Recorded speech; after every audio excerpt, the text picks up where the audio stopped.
Item ಯಾವುದೇ ಇರಲಿ try ಮಾಡಿ ಆಚಿ ಚಿಕನ್ ಮಸಾಲಾ ನೋಡಿ, ವಿಜಯ್ ಸಾರಥ್ಯದ ಟಿವಿಕೆ ವಿರುದ್ಧ ಎಎಂಎಂಕೆ ಪಕ್ಷದಿಂದ ಬೆಂಬಲ ಸಿಗುತ್ತಾ? ನಮ್ಮ ಶಾಸಕರ ಬೆಂಬಲ ಪತ್ರ ಸಿಕ್ಕಿದೆ ಅಂತ ಹೇಳಿದ್ದು ಸುಳ್ಳು ಸುದ್ದಿ ಅಂತ ಹೇಳ್ತಿದ್ದಾರೆ. ಈ ಬೆಂಬಲ ಪತ್ರ ಸೃಷ್ಟಿ ಮಾಡಿರೋದಷ್ಟೇ, ಇದು ಸುಳ್ಳು ಸುದ್ದಿ ಅಂತ ಈ ಸಂಬಂಧ ಪೊಲೀಸರಿಗೆ ದೂರು ದಾಖಲಿಸಿದಂತ ಎಎಂಎಂಕೆ ಪಕ್ಷದ ಪ್ರಧಾನ ಕಾರ್ಯದರ್ಶಿ ಟಿಟಿವಿ ದಿನಕರನ್ ಅವರಿಂದ ದೂರು ಕೊಡಲಾಗಿದೆ. ಹೀಗಾಗಿ ಶಾಸಕರಿಂದ ಸ್ವಯಂ ಪ್ರೇರಿತವಾಗಿ ಅಥವಾ ಸಂತೋಷದಿಂದ ಬೆಂಬಲ ಸಿಗಬೇಕು. ಬಟ್ ಇದೆಲ್ಲವೂ ಕೂಡ ಸುಳ್ಳು, ಸೃಷ್ಟಿ ಮಾಡಿರುವಂತ ಪತ್ರ ಇದು. ನಾವು ಯಾವುದೇ ಬೆಂಬಲವನ್ನ ಘೋಷಣೆ ಮಾಡಿಲ್ಲ ಅಂತ ಎಎಂಎಂಕೆ ಕಡೆಯಿಂದ ಈಗ ದೂರು ಕೂಡ ಕೊಡಲಾಗಿದೆ. ನಾವು ಯಾವುದೇ ರೀತಿ ಬೆಂಬಲ ಘೋಷಣೆ ಮಾಡಿಲ್ಲ, ಬಟ್ ಹಂಗಿದ್ರೂ ಒಂದು ಪತ್ರ ವೈರಲ್ ಆಗ್ತಾ ಇದೆ, ಅದು ಸೃಷ್ಟಿ ಮಾಡಿರೋದಷ್ಟೇ ಅಂತೇಳಿ ಈಗ ಪೊಲೀಸರಿಗೆ ದೂರನ್ನು ಕೊಟ್ಟಿದ್ದಾರೆ ಎಎಂಎಂಕೆ ಪಕ್ಷದ ವತಿಯಿಂದ. ಡೀಟೇಲ್ಸ್ ಕೊಡ್ತಾ ಇದ್ರು ದಿಲೀಪ್.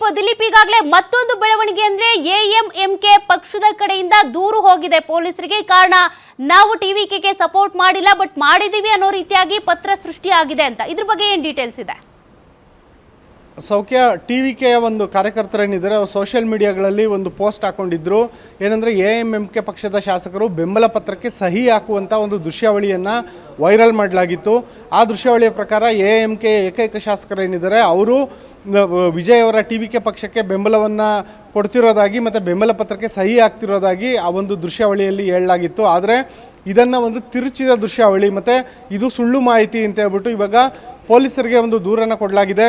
ಏನೊಂದು ನಮ್ಮ ಶಾಸಕರು ಯಾವುದೇ ಕಾರಣಕ್ಕೂ ಕೂಡ ವಿಜಯ್ ಅವರ ಟಿವಿಕೆ ಪಕ್ಷಕ್ಕೆ ಬೆಂಬಲ ಕೊಟ್ಟಿಲ್ಲ, ಆದರೆ ಬೆಂಬಲ ಕೊಟ್ಟಿದ್ದೀವಿ ಅನ್ನೋ ರೀತಿ ಬಿಂಬಿಸಿ ಆ ರೀತಿಯಾದಂಥ ಒಂದು ವಿಡಿಯೋವನ್ನು ವೈರಲ್ ಮಾಡಲಾಗಿದೆ. ಜೊತೆಗೆ ನಮಗೆ ಎಎಂಕೆ ಶಾಸಕರ ಬೆಂಬಲ ಇದೆ ಅನ್ನೋದು ಅಂತೇಳ್ಬಿಟ್ಟು ಬಿಂಬಿಸಲಾಗ್ತಾ ಇದೆ ಅಂತೇಳ್ಬಿಟ್ಟು ದೂರು ಕೊಡಲಾಗ್ತಿದೆ. ಮತ್ತು ನಾವು ಯಾವುದೇ ಕಾರಣಕ್ಕೂ ಈ ರೀತಿ ಟಿವಿಕೆಗೆ ಬೆಂಬಲ ಕೊಡೋದ್ರ ಬಗ್ಗೆ ಇದುವರೆಗೂ ಯಾವುದೇ ನಿರ್ಧಾರ ಮಾಡಿಲ್ಲ ಅಂತೇಳ್ಬಿಟ್ಟು ಎಎಂಎಂಕೆ ಪಕ್ಷ ಸ್ಪಷ್ಟವಾಗಿ ಹೇಳಿದೆ.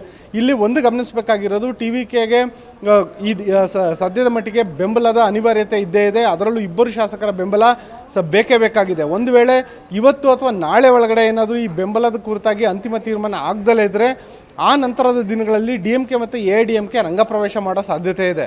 ಈ ಕಾರಣದಿಂದಾಗಿ ಆದಷ್ಟು ಬೇಗ ತಮಗೆ ಶಾಸಕರ ಬೆಂಬಲ ಇದೆ ಅಂತ ತೋರಿಸಬೇಕು, ಆದಷ್ಟು ಬೇಗ ವಿಜಯ್ ಅವರು ಪ್ರಮಾಣ ವಚನ ಸ್ವೀಕರಿಸಬೇಕು, ಆದಷ್ಟು ಬೇಗ ಅವರು ವಿಧಾನಸಭೆಯಲ್ಲಿ ತಮ್ಮ ಬಹುಮತವನ್ನು ಸಾಬೀತು ಮಾಡಬೇಕು ಅಂತ ಹೇಳ್ಬಿಟ್ಟು ಟಿವಿಕೆ ಪಕ್ಷದ ಕಾರ್ಯಕರ್ತರು ಇರ್ಬೋದು, ಇನ್ನು ಕಾಂಗ್ರೆಸ್ ಇರ್ಬೋದು, ಕಾಂಗ್ರೆಸ್ ಕೂಡ ಇದಕ್ಕೆ ಅಖಾಡಕ್ಕೆ ರಂಗಪ್ರವೇಶ ಮಾಡಿದೆ. ಬೇರೆ ಬೇರೆ ಸಣ್ಣ ಪುಟ್ಟ ಪಕ್ಷಗಳ ಮನವೊಲಿಸಕ್ಕೆ ಮುಂದಾಗಿದೆ. ಜೊತೆಗೆ ಕಾಂಗ್ರೆಸ್ ಪಕ್ಷ ಏನೊಂದು ಕರ್ನಾಟಕದಲ್ಲಿ ತನ್ನ 5 ಶಾಸಕರನ್ನು ನಮ್ಮ DCM DK ಶಿವಕುಮಾರ್ ಅವರ ಒಂದು ನಿಗಾದಡಿ ಅವರಿಗೆ ಒಂದು ರೆಸಾರ್ಟ್ನಲ್ಲಿ ವಾಸ್ತವ್ಯ ಕಲ್ಪಿಸುವಂಥ ಕೆಲಸ ಮಾಡಲಾಗಿದೆ. ಒಟ್ಟಿನಲ್ಲಿ ಕಾಂಗ್ರೆಸ್ ಪಕ್ಷ ಇವಾಗ ಟಿವಿಕೆ ಬೆನ್ನಿಗೆ ನಿಂತಿದೆ. ಹೇಗಾದರೂ ಮಾಡಿ ವಿಜಯ್ ಅವರ ಸರ್ಕಾರ ಅಸ್ತಿತ್ವಕ್ಕೆ ಬರಬೇಕು ಅನ್ನೋ ಕಾರಣಕ್ಕೆ.